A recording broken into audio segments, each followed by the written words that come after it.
tell you something.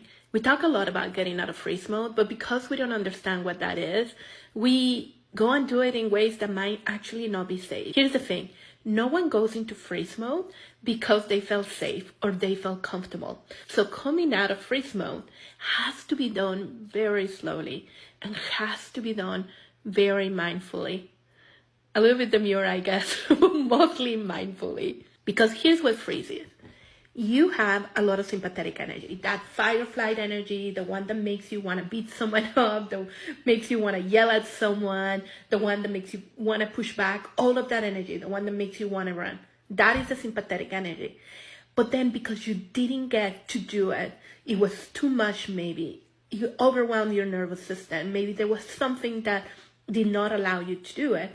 Then there was a layer of parasympathetic energy on top. The parasympathetic energy is the energy of rest and relax when it's done in safe, but it's the energy of flop when you are unsafe. So this is an energy that kind of brings you down. So you have all of this like really big energy underneath this energy that's dampening down. That's what freeze is. So as you start to thaw, this energy starts shooting up. And then you thaw a little more and this energy shoots up. And you thaw a little more and this energy shoots up. The reason why completely thawing on one go is actually not safe, or I will even say possible.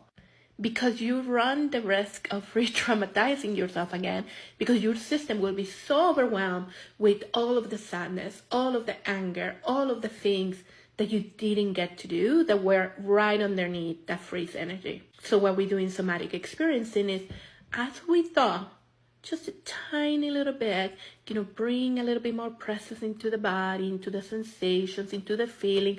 All of a sudden, we're going to have this activation that comes up, right? Because now you're letting them come out.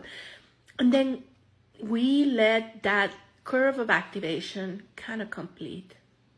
And then we thaw a little bit more, another activation comes up, and then we let it complete. And that's why it takes time. That's why somatic experiencing work takes time. Because it's little by little by little that we start dissipating all of that big energy that was just underneath that freeze energy. Here's the thing. No one goes into freeze energy because you felt comfortable or you felt safe.